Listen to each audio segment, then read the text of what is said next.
하나님의 은혜가 나타나는 제목으로 여러분과 함께 하나님의 말씀을 함께 나누도록 하겠습니다. 많은 사람들이 원하는 것이 행복입니다. 어떻게 하면 행복할 수 있을까요? 좋은 직장을 가지고 또 재산이 좀 많고 그리고 외모가 뛰어나고 또 여러 가지 좋은 조건이 있으면 행복한 걸까요? 우리의 인생의 행복은 어디에 있을까요? 이 부분에 대해서 하버드 대학에서 연구를 했습니다. 무려 75년을 연구했어요. 그리고 행복의 비밀이라는 책을 지었는데 1938년부터 700명의 성인을 연구했습니다. 행복은 어디에 있을까? 이런 게 결론이 나올 거라고 생각했거든요. 돈이 많으면 행복하다 이렇게 생각할 수 있는데 그게 아니라 부와 명예가 아니라는 거예요. 이들이 내린 결론은 이렇습니다. 좋은 관계가 사람을 행복하게 만든다. 연구 결과가 이렇습니다. 가족, 공동체, 친구와 긴밀하게 연결되어 있는 사람일수록 더욱 행복하고 오래 살았습니다. 관계에서 친구의 숫자는 중요하지 않습니다. 내 마음을 진심으로 털어놓을 친구가 있는 사람들은 갈등과 싸움이 있더라도 버틸 수 있는 힘이 있었고 행복할 수 있는 길로 걸었습니다. 좋은 관계를 가지게 되니까 몸뿐만 아니라 뇌도 보호해가지고 더 높은 기억력을 가지게 되었고 건강과 행복의 이로운 삶으로 나아가게 되었습니다.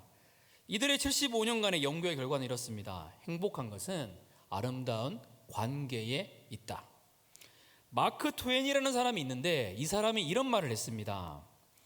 인생은 짧기 때문에 다투고 사과하고 가슴앓이하고 해명할 시간이 없다. 오직 사랑할 시간만 있을 뿐이고 그것은 말하자면 한순간이다. 저희가 알거든요. 다투고 이렇게 할 시간 없다라는 거 아는데 실제적인 관계에서 이게 쉽지 않다라는 것은 점점 더 알게 됩니다. 어떻게 하면 좋은 관계를 맺을 수 있을까? 믿음의 길을 떠났던 선교사님들도 마찬가지입니다. 선교사님들과 얘기를 하다 보면 요새 건강 때문에 돌아오는 경우들도 많지만 환경이 어려워서 돌아오시기보다는 많은 경우에 관계의 어려움을 통해서 많이 돌아옵니다. 이렇게까지 퍼졌는데 이렇게까지 사랑했는데 현지인들의 그러한 반응하는 모습들 거기에 낙심되거든요. 오랜 시간 동안 복음을 전했는데 한 명도 없습니다. 그럴 때 마음이 어떨까요? 일본에서 선교사님을 만난 적이 있었습니다. 이렇게 이야기하더라고요. 일본 사람하고 만나려고 2년 동안 노력해요. 그래서 만나서 한국 사람 해가지고 이제 한류 얘기하고 2년 동안 친구로 지내고 2년 뒤에 복음을 전하고 난 다음에 자기는 부담스럽다고 그리고 난 다음에 관계가 끊어져요. 3년을 마음을 다해서 했는데 없을 때 그 어려움들 이게 참 어렵다는 생각들을 이렇게 들게 됩니다. 관계는 참 쉽지 않은 부분들입니다. 왜 저 사람은 변화되지 않지? 또 나는 또 왜 그럴까? 또 여러 가지 갈등과 여러 가지 요소 때문에 관계가 쉽지 않은 경우들도 많이 있습니다. 오늘 본문에 보면 이 디도라는 사람이 등장합니다. 디도, 디모데, 바울의 대표적인 두 명의 제자입니다. 그런데 디모데는 좀 소심한 사람이었어요. 소심이 나쁜 뜻이 아니고요. 좀 이렇게 소심하고 좀 좀 뭐라 해야 될까? 부드러운 사람? 이제 그러한 사람이었는데요. 그래서 바울이 이런 얘기를 합니다. 너 위장병이 자주 나니까 포도주를 써라. 이렇게 말할 만큼 이 디모데는 굉장히 유한 사람입니다. 내성적인 어쩌면 사람이거든요. 고린도 교회에 문제가 생겼을 때 디모데가 많이 힘들었습니다. 그런데 그거를 잠재우고 해결했던 사람이 디도입니다. 디도는 진취적이에요. 리더십이 있어요. 힘이 있어요. 그랬던 그 디도가 오늘 본문에 나오는 그레데 섬, 영어로 말하면 크레타죠. 크레타 섬에 갔다가 이곳에서 사역하다가 탈진을 해요. 너무 힘들어요. 버틸 수가 없어요. 그럴 때 하나님이 주신 책이 이 디도서라는 그러한 책입니다. 왜 그렇게 힘들었을까요? 이 그레데라는 이름은요, 갑도림 이런 뜻인데요, 블레셋의 선조들이 살았던 곳이에요. 그 300이라는 영화에 보면 레오디네스가 나오잖아요. 그 사람이 이렇게 얘기합니다. 이 그레데 사람들은 항상 도적질하고 노략질하고 불의하다. 왜 그런가 하면 여기가 그 해적의 근거지거든요. 노예 매매의 근거지. 그곳에 있는 사람들을 대하는 거예요. 에피메니데스라는 사람이 이렇게 얘기합니다. 그레데 사람들은 항상 거짓말한다. 악한 짐승이다. 게으름뱅이다. 이렇게 얘기를 해요. 이 당시에 그레데 사람이라 그러면 어떤 이미지가 있는가 하면 이중적이다. 너 그레데 사람 같아. 거짓말을 잘한다. 이런 뜻이었거든요. 힘들지 않았을까요? 그 기간 동안 아무리 하더라도 이중적이에요. 아무리 나가더라도 변화되지 않아요. 이럴 때 엄청나게 낙심하는 마음이 들 수밖에 없습니다. 그런데 이 디도서는 저희가 후반부까지 보면 승리로 끝나거든요. 하나님이 놀라운 일들을 이 디도를 통해서 이루어 주십니다. 정말로 힘들었던 관계, 이 어려웠던 관계, 이게 어떻게 됐을까요? 어떻게 해결했던 걸까요? 제가 이렇게 말씀을 통해서 여러분 이야기해서 이렇게 되는 거지, 실제 여러분의 삶 속에서 이 중에 한 가지만 겪어도 정말로 쉽지 않거든요. 필리핀이라는 나라에서 한 1년 정도 살았습니다. 근데 그때 가난한 이제 선교 훈련 받을 때 그럴 때여가지고요. 여러분 그 김치가 너무 먹고 싶어요. 근데 김치가 없잖아요. 근데 옆에 있는 사람이 김치를 적게 주잖아요. 딴 사람은 주는데 나한테는 적게 주잖아요. 그걸로 삐져요. 배고플 때. 그때 그 당시 제 몸무게가 50kg였거든요. 지금은 돼지돼서 한 75kg 나갑니다. 근데 그랬거든요. 근데 그 작은 거 하나 때문에 이게 흔들리게 되는 거예요. 이제는 뭐 아무것도 없는데 그 초등학교 때 제가 누나가 무슨 경시대회 나가서 자를 선물로 받았어요. 자 하나 받았거든요. 근데 자 하나 받았는데 예뻐서 이렇게 학교에 쓰고 있었어요. 근데 여학생들이 초등학교 때 수근수근 되는 거예요. 알고 보니까 그 친구도 경시대회 나갔는데 자를 선물로 받았어요. 근데 그 자를 잃어버렸거든요. 근데 내가 들고 있으니까 내가 훔쳤다고 생각한 거예요. 그러니까 자꾸 막 그런 눈으로 쳐다보는데 그게 어려워요. 물론 나중에는 오해가 풀리고 뭐 이런 과정이 있었지만 아직도 그 기억은 나요. 물론 지금 생각하면 웃기지만 기억도 나거든요. 누군가에게 오해를 받아도 우리는 쉽지 않거든요. 근데 디도가 있는 그곳에는요, 노예 매매를 했던 사람들이에요. 해적이거든요. 그레데 사람, 거짓말하는 사람, 이중적인 상황, 힘들지 않을까요? 낙심되지 않을까요? 그런데 하나님이 놀라운 은혜를 부어주셔서 사랑하게 되었고 돌파하게 되었거든요. 무엇을 깨달았기 때문에 그런 일이 나타났을까? 우리가 하나씩 살펴보도록 하겠습니다. 첫째는 우리도 동일하게 죄인이었다는 것을 알았습니다. 우리 같이 한번 읽어볼까요? 시작. 우리도 동일하게 죄인이었다. 디도서 3장 3절 말씀은 우리에게 이렇게 말합니다. 우리도 전에는 어리석은 자요, 순종하지 아니한 자요, 여러 가지 정욕과 행락, 쾌락에 종노릇한 자요, 악독과 투기를 일삼은 자요, 가증스러운 자요, 피차 미워한 자였으나. 잠깐만 두세요. 근데 이 말씀이 이렇습니다. 어리석은 자, 하나님에 대해서 무지했다라는 거예요. 하나님을 몰랐어요. 하나님을 모르니까 하나님께 순종하지 않는 거죠. 순종하지 아니하는 자가 됩니다. 하나님을 알면 순종하게 되거든요. 하나님을 모르니까 순종하지 않습니다. 그러니까 속은 자가 되는 거죠. 누구에게 속임을 당했을까요? 사탄이죠. 미혹당해가지고 그렇게 살았던 거예요. 그러니까 정욕과 쾌락의 종노릇해요. 영적인 것에 관심이 없어요. 예배 드리는 데 관심이 없어요. 그러니까 이 땅에서 잘 먹고 잘 사는 데만 관심이 있어요. 그렇게 살았다라는 거예요. 그러다 보니까 영적인 것에 관심이 없으니까 관계가 어떻게 될까요? 악독과 투기를 일삼아요. 서로 미워하는 거죠. 가증스러운 자가 되었습니다. 그리고 마지막으로 얘기하는 건 서로 미워하는 데까지 이르게 되었다라는 겁니다. 이게 이 사람들의 그러한 모습들이었던 거거든요. 동일하게 죄인 되었던 모습이었다라는 겁니다. 바울은 이 이야기를 해줘요. 우리는 그럴 수 있습니다. 어느덧 나는 잘 살고 있다. 또 때로 상처받을 때 내가 피해자다. 이런 생각할 때가 있거든요. 물론 그럴 때도 있습니다. 하지만 어떤 경우에는 그렇지 않은 경우들도 많이 있습니다. 내가 이 관계의 피해자구나. 그런데 바울은 디도에게 이걸 기억하라는 거예요. 우리도 전에는 그러한 죄인이었다. 우리도 전에는 그렇게 무너졌었다. 그런데 하나님의 은혜가 우리에게 나타나서 우리를 구원했다. 이거를 다시 한번 되새기라고 말하고 있다는 겁니다. 제가 성경 공부할 때 이렇게 가끔 얘기했던 이야기인데, 전도여행을 다녀온 예화인데 좀 자세하게 여러분 말씀을 드리면 이제 얘기하고 싶은 게 있어요. 이게 일주일에 한 번 만나도 갈등이 될 수 있잖아요. 교회에서 여러분 한 번씩 만나는 친구도 있고 자주 만나는 친구도 있지만 한 번씩 만나도 갈등이 될 수 있어요. 그런데 같이 살잖아요. 그러면 갈등은 쉽게 일어나요. 특히 외국에서 같이 있을 때, 그때는 배식도 정확하게 해야 돼요.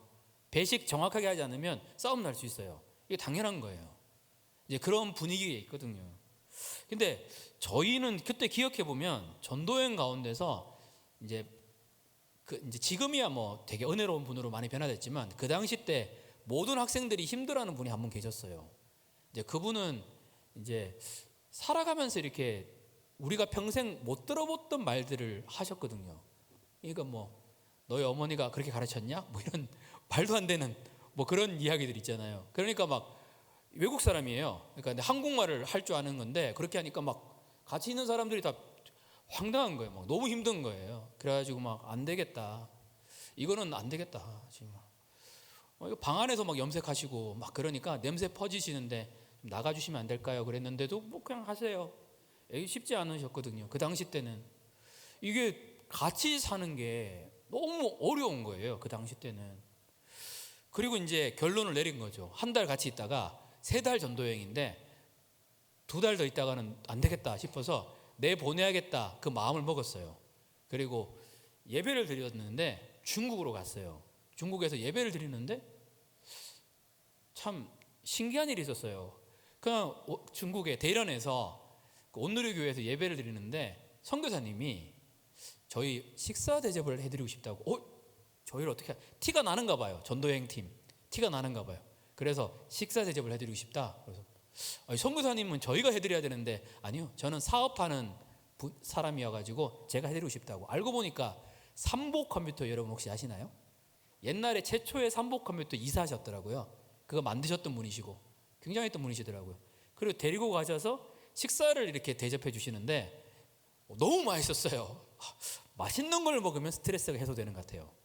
너무 맛있었어요. 너무 좋았어요. 그럼 딱 맛있는데 그분이 다른 얘기하는 게 아니라 그냥 우리 잘 지내자고 더 드세요 이런 얘기 하다가 이제 말씀들을 들려주시는데 다른 말씀들이 아니고 딱 한 말씀이 머릿속에 박히기 시작했어요. 우리 팀원들한테. 그게 이 말씀이거든요. 내가 어떠한 용서를 받았는지를 모르기 시작하면 누군가를 용서하기가 힘들다. 이렇게 얘기해 주는 거예요. 내가 어떠한 용서를 받았는지를 모른다면 누군가를 용서하기가 너무나 힘들다. 물론 때로는 보내야 될 때도 있고 이런 방법들도 있어요. 하지만 그때는 하나님이 그렇게 일하지 않으셨어요. 그리고 난 다음에 거기 있는 학생들을 데리고 안 되겠는 거예요. 그래서 다 모았어요. 모아서 우리 기도해야 하자고. 우리 이런 마음으로 서로가 안 좋아하고 이런 마음을 가지고 못하겠다고. 차라리 전도여행을 그만두는 한이 있어도 우리 관계 회복이 먼저다 해가지고 하나님께 예배드리기 시작했는데 하나님의 임재가 중국의 호텔에 부어지기 시작하는 거예요. 저도 막 울기 시작하고 사람들이 막 울기 시작하는 거예요. 막 울면서 나오는 고백이 하나님 내가 죄인입니다. 이 고백이 나오는 거예요. 하나님 내가 죄인입니다. 근데 한 명씩 다 내가 죄인입니다. 이 고백 따라 막 울기 시작하는 거예요. 근데 그때 그 누나가 지금 생각하면 그때 생각하면 웃긴데 지금 생각하면 그런 것 같아요. 하여튼 나는 죄인입니다 그러는데 누나가 벌떡 일어나서 그러더라고요. 맞다 너희들이 죄인이다 이렇게 얘기하시더라고요. 당황스러운 거예요. 그러고 근데 뭐 그게 아니라 지금 회개하는데 바빴어요. 그래서 주님 용서해 달라고. 그리고 계속 회개했거든요. 하나님 용서해 달라고. 하나님 나의 죄를 용서해 달라고. 계속 이렇게 기도했거든요. 그리고 난 다음에 그 누나를 너무나 사랑하고 싶은 마음이 막 드는 거예요.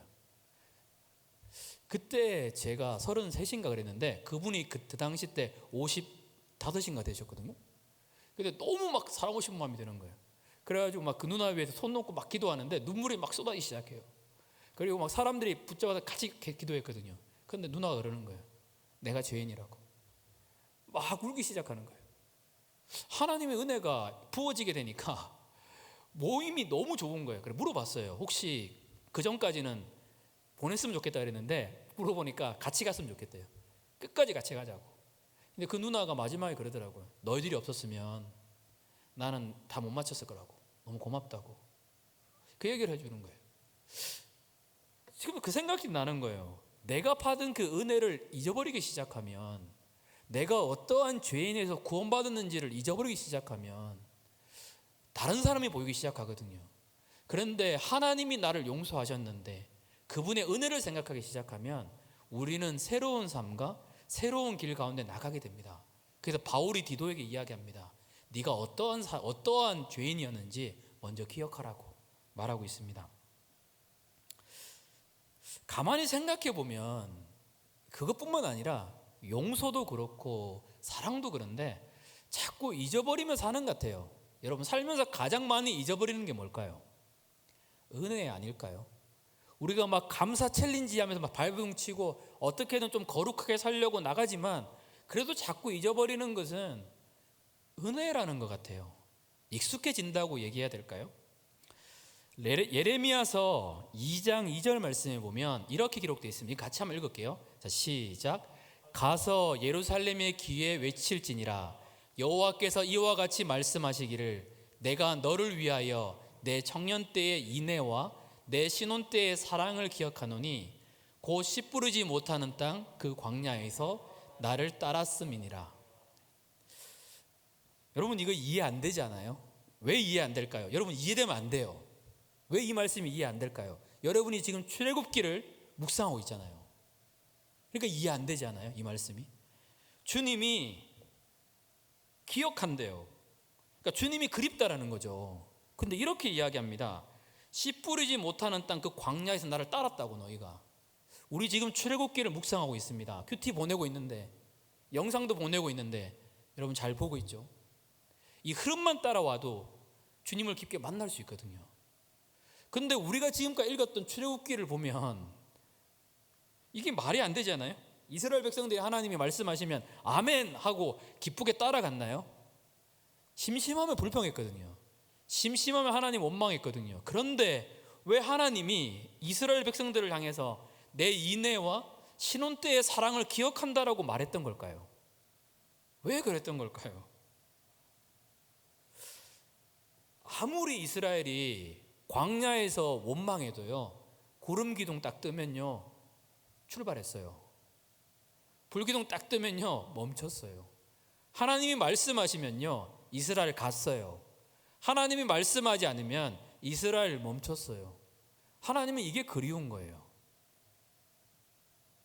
그래도 이스라엘 백성들에게는요 하나님 말씀이 전부였거든요.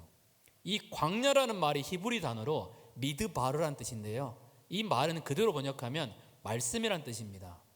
이 광야에는 아무것도 없어요. 말씀만 있거든요. 하나님이 말씀하시면 갔어요. 하나님이 말씀하지 않으면 멈췄어요. 하나님이 이게 그리운 거예요. 이거를 신혼 때의 사랑으로 얘기하거든요. 아무리 원망하고 불평하더라도 하나님이 말씀하시면 말씀이 전부였어요. 그래서 갔거든요. 이거를 그립다고 말씀하시는 겁니다. 여러분도 혹시 그럴 때가 있지 않았어요? 그 신혼 때의 사랑, 하나님을 향해서 많이 뜨거웠던 때, 지금이 나는 더 뜨겁습니다 뭐 이런 분도 계실 수 있는데 그때 있지 않으셨어요? 이 말씀을 준비하다가 곰곰이 묵상해 봤어요. 그럴 때가 언제였지? 초등학교 3학년 때 친구를 따라서 교회를 갔어요. 그런데 그냥 뭐 잘은 모르겠지만 하나님이 좋았어요. 그냥 모르겠어요. 교회 갔는데 마음이 뜨거운 이유도 모르겠어요. 마음도 뜨겁고 좋았어요. 그래서 50원씩, 그 당시에 50원이면 오뎅을 2개를 먹을 수 있었거든요. 그래서 뭐 설날 때 받은 돈 이렇게 모아서 50원, 100원 이렇게 모아서 3,000원을 3개월인가? 4개월 동안 모았어요. 그래서 3,000원을 모아서 헌금했거든요. 마음이 너무 기쁜 거예요. 그냥 좋았어요. 그냥 주님이 좋아서 그렇게 했던 것 같아요. 중학교 2학년 때 누가 시키지도 않았는데 그냥 큐티를 하고 싶어요. 그래서 기독교 서점에 가가지고 큐티 책을 샀어요. 그리고 그 이해도 안 되는데 매일 읽었어요.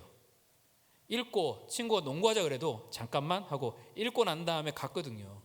그냥 그 순간이 좋았던 것 같아요. 그냥 예배가 좋았고 뭐 딴 거 없는데 그냥 예수라는 이름 생각만 하면 눈물이 났던 것 같아요. 예수님 그냥 감격이 되고 눈물이 났어요. 그게 지금 생각해보면 주님이 너무 좋았거든요. 근데 시간이 가고 난 다음에 물론 더 회복되고 더 이렇게 가는 길도 있지만 나도 모르게 그 은혜를 그냥 주님이면 만족했는데 점점 가면서 그 은혜의 감사함을 잃어버리는 것 같아요. 그걸 잊어버리게 되면 세상이 보이기 시작하고 원망이 나타나기 시작합니다. 오늘 본문에 나온 이 시제가 과거 시제예요.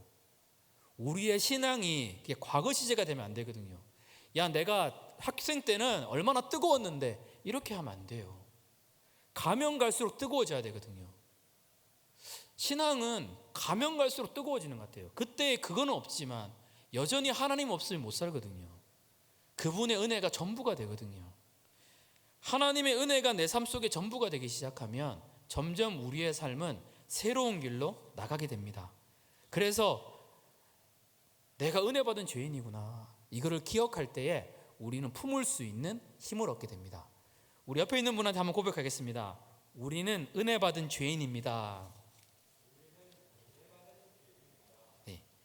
둘째로는 하나님이 우리를 구원하셨다는 거예요.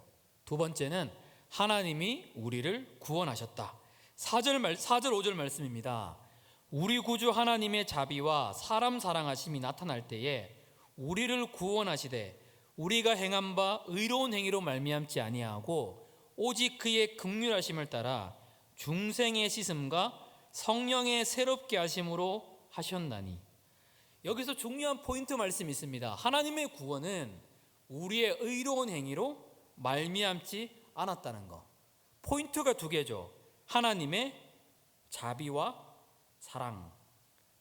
더 크게 보면 은혜와 긍휼, 이렇게 볼 수 있죠.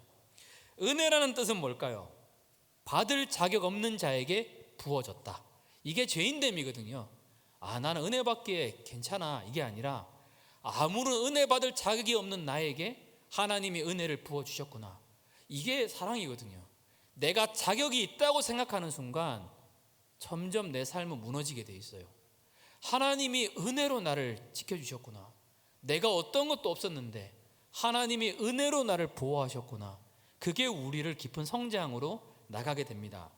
자비는 뭘까요? 긍휼은 무엇일까요? 마땅히 받아야 할 것을 면제해 주는 거예요. 마땅히 형벌을 받아야 돼요. 우리는 실제로 하나님을 깊게 만나면 떠오르는 것은 내가 죄인이라는 겁니다. 천국에 들어갈 자격이 없다라는 거거든요. 당연해요. 지옥 특등석 당연하거든요. 그런데 그 받아야 될 모든 형벌이 내게 없어졌구나. 무엇 때문에요? 하나님의 사랑 때문에요. 예수 그리스도의 십자가 때문에 그게 이루어졌거든요. 이게 뭐 우리는 너무 쉽게 교회 다니니까 하나님의 아들이 나를 위해 죽었다, 너무 그냥 편안하게 받아들이는데 하나님의 아들이 죽을 만큼 죄는 무서운 거였었어요. 그랬는데 하나님의 아들이 내가 하나님을 찾지도 않았는데 이 땅에 오셔서 나를 위해 죽으셨거든요. 이 긍휼과 이 사랑을 생각하면 우리의 가슴이 뜨거워지지 않을까요?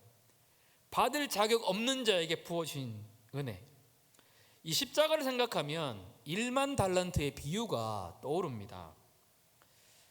1만 달란트 비유 알고 있습니다. 어떤 사람이 1만 달란트를 빚을 졌습니다.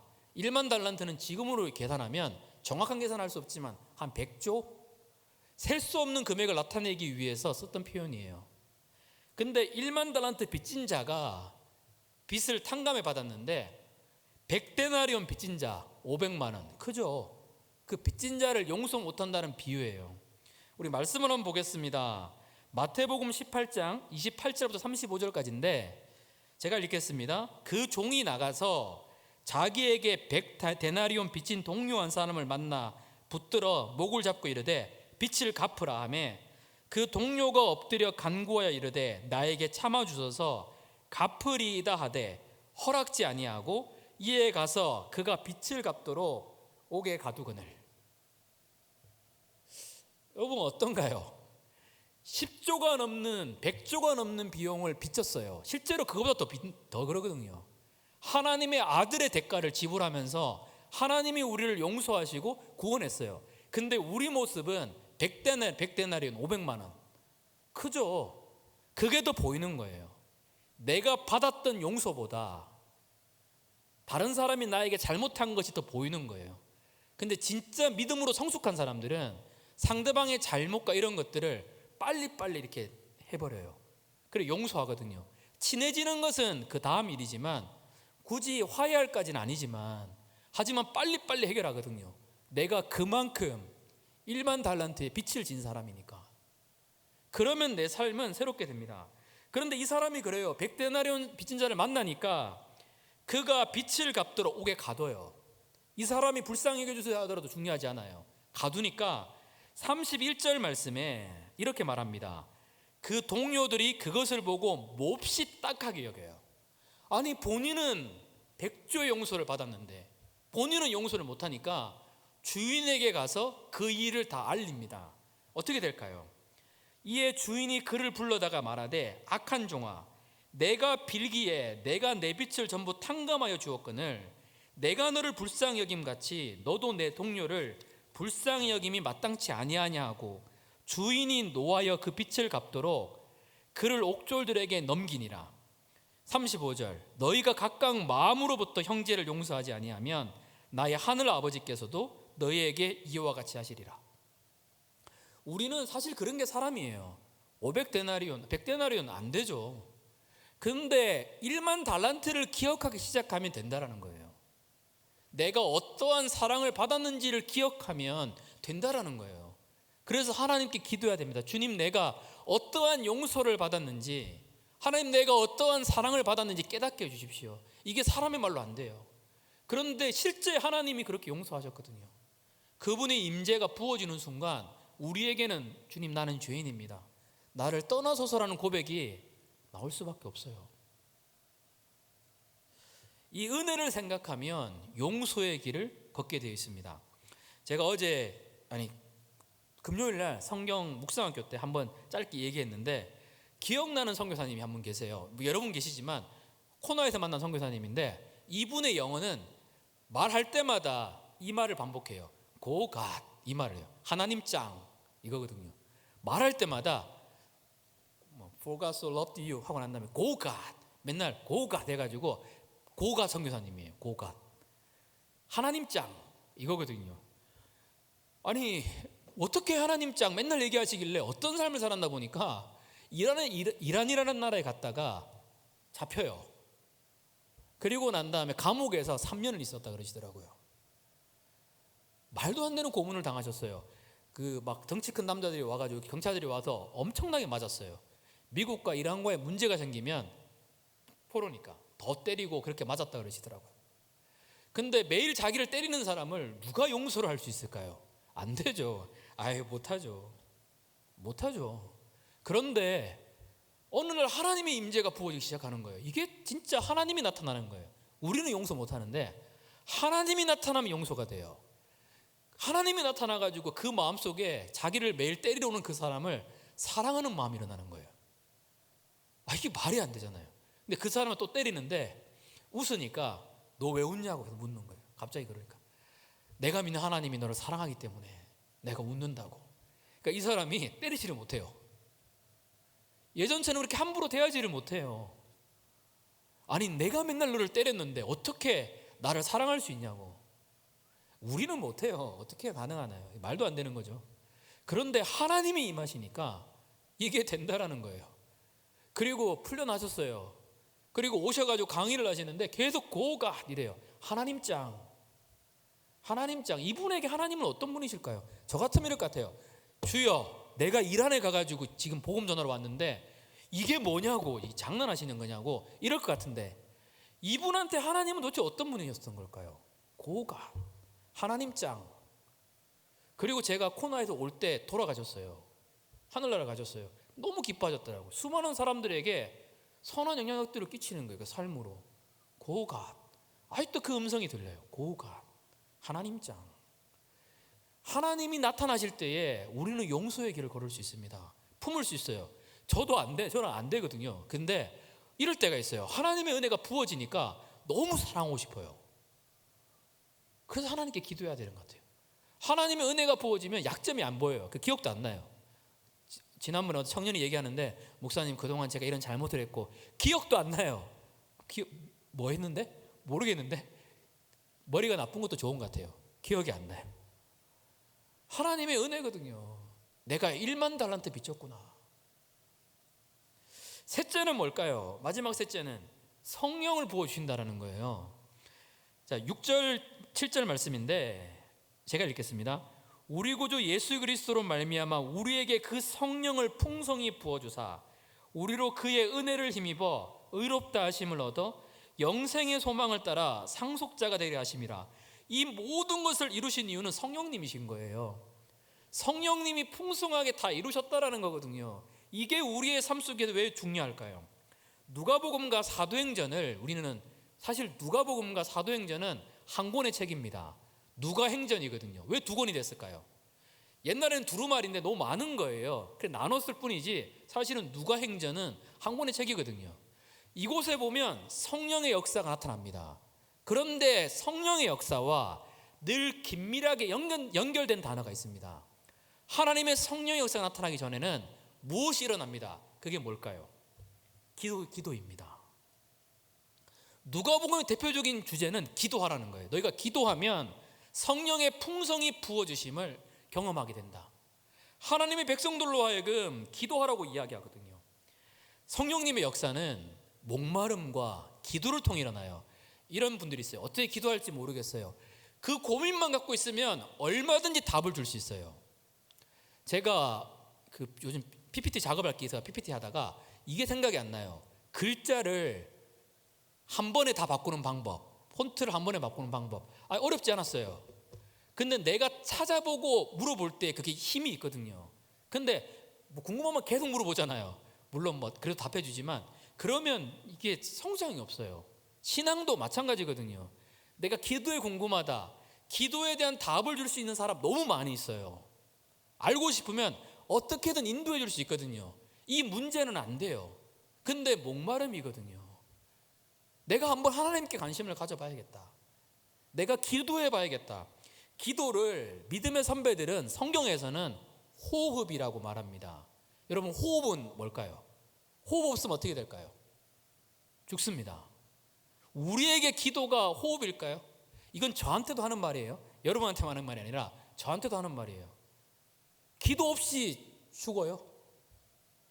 그만큼 우리가 은혜에 익숙해졌다는 거예요. 하나님은 기도 없이 살 수 없다고 얘기를 했는데 우리가 기도 없이 살아요. 뭘까요?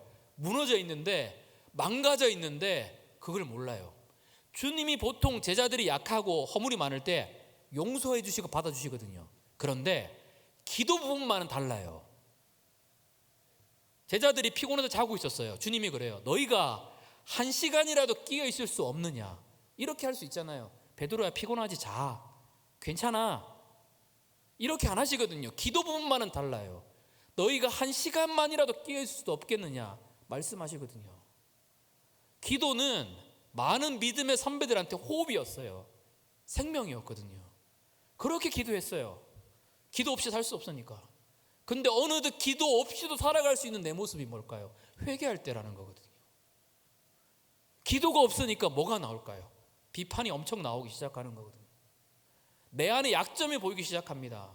하나님께 기도하기 시작하면 하나님 말씀이 들리는데 이 말씀이 안 들리기 시작하니까 사람들이 보이기 시작해요. 환경이 보여요. 원망이 일어나거든요. 하나님께 나가서 우리가 해야 될 것은 기도의 길입니다. 성령의 충만함을 받고 싶습니까? 대부분 다 기도와 연관이 되어 있어요. 기도는 자기 부인과도 항상 연관이 되어 있습니다. 주님이 그래요. 기도하면 유혹에서 이길 수 있다. 내 삶 속에 유혹이 왜 이렇게 많을까? 기도하지 않기 때문이 너무나 많이 있습니다. 제가 여러분한테 영상을 올려줬는데 처음 본 것 같은데 이런 분들은 좀 영상을 좀 보세요. 3분밖에 안 됩니다. 하정원 목사님이 올렸던 기도에 대한 간증이 있습니다. 이분의 고민은 이렇습니다. 왜 사람들은 변화되지 않는 걸까? 부흥회 때 그렇게 울었는데, 아니 무슨 예배를 그렇게 드렸는데 왜 사람들이 변화되지 않을까? 이 고민이었거든요. 제자 훈련을 그렇게 했는데 왜 안 될까? 신앙은 의지가 아니에요. 어떤 분은 막 의지 가지고 신앙하는데 이게 아니에요. 왜 안 될까? 고민했는데 이분이 찾은 답은 이겁니다. 1시간도 깨어 있을 수 없느냐? 나도 모르게 기도에 무너져 있었구나. 많은 사람들이 말씀은 듣는데 하나님과 개인적인 집중하는 기도 시간이 없구나. 그래서 이분이 했던 것은 기도의 회복이었어요.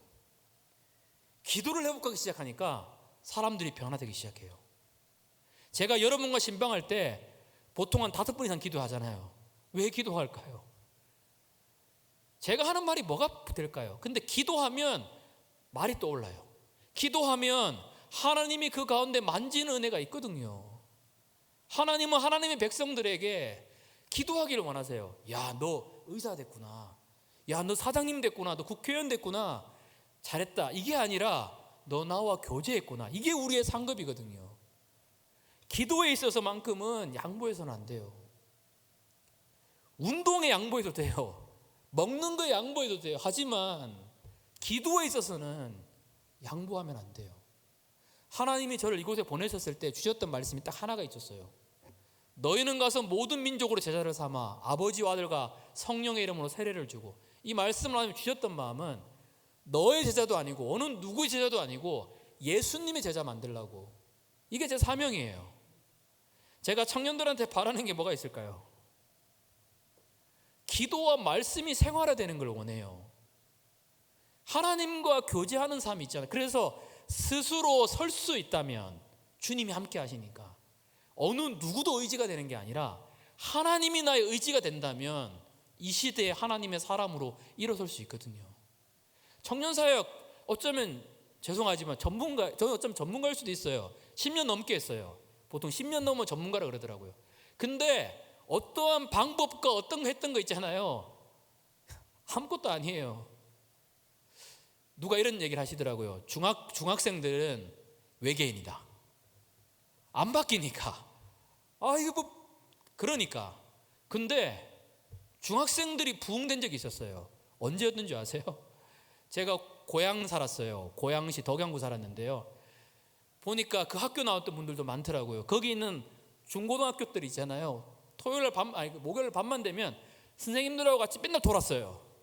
땅 밟기 기도로 가긴 좀 뭐한데 그 벽 잡고 울면서 기도했어요. 하나님, 중학생들 예수님 믿게 해달라고, 고등학생들 예수님 믿게 해달라고. 그 간절히 기도했거든요. 200% 부흥이 됐어요. 딴 거 한 거 아무것도 없어요. 여러분, 제가 뭐 유머 감각이 뛰어나나요? 뭐 중학생들 만났을 때 웃겨주면 좋은데 별로 안 웃겨요. 근데 한 거 아무것도 없어요. 기도밖에 안 했어요. 근데 하나님이 그 가운데 일하시더라고요. 아이들이 울더라고요. 하나님은 우리에게 딴 부르심을 부르지 않았어요. 제가 가족장들한테 얘기했어요. 가족원들이 아무도 안 와도 좋다. 한 가지만 잊지 마라. 기도하자. 가족원들을 위해 계속 기도한다면 아무도 없어도 좋으니까 기도하자. 우리의 진짜 최상의 부르심은 기도의 부르심이다. 이건 제 계속적인 멘토거든요. 어떠한 것도 아니에요. 하나님이 일하실 수 있도록 기도하는 게 우리의 최고의 부르심입니다. 저한테 맞출 필요도 없고요.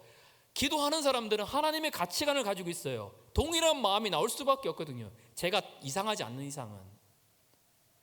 하나님의 백성들에게 하나님을 알려주고 싶은 게 우리의 마음이거든요. 그러면 진짜 우리의 최상의 부르심은 기도의 부르심입니다. 제가 뭐 중보기도학교도 그렇고 임원들한테도 그렇고 책을 지금 읽고 있어요. 1시간 기도 해서 유기성 목사님 책을 읽고 있는데 이 책 볼 때마다 기도하고 싶은 마음이 막 올라와요. 여러분도 한번 봤으면 좋을 것 같아요. 사실 말씀을 통해서 있잖아요. 하라 그랬던 것만 해도 예수님 만나거든요. 하나님이 이렇게 일하시니까요. 근데 그 기도를 통해서 정말로 하나님이 주신 은혜들이 있어요. 나는 우리 청년들이 기도했으면 좋을 것 같아요. 이 소식들이 들렸으면 좋겠고, 우와, 가족들이 모여서 1시간 기도하고 있구나. 하다가 실패하는 거 괜찮아요. 저도 1시간 기도 결정했는데 추석 때 조카랑 위하다가 잊어버리고 그래요. 그래도 또 도전하거든요. 실수는 괜찮아요. 그리고 기도할 때 이런 분들이 있더라고요. 기도하기 힘든 이유가 밤새도록 오징어 게임을 봤는데 아침에 내가 기도할 마음이 안 든다. 안 들 수 있죠. 그래도 주님께 나가는 거예요. 그냥 제가 재밌었던 게 이제 같은 이야기인데 그 하와이 코나에 있을 때에 재밌는 학생들을 많이 만났어요. 여러분, 우리는 선교 훈련 받으러 오는 학생들이 교회에서 경건한 사람들이잖아요. 근데 미국은 안 그래요.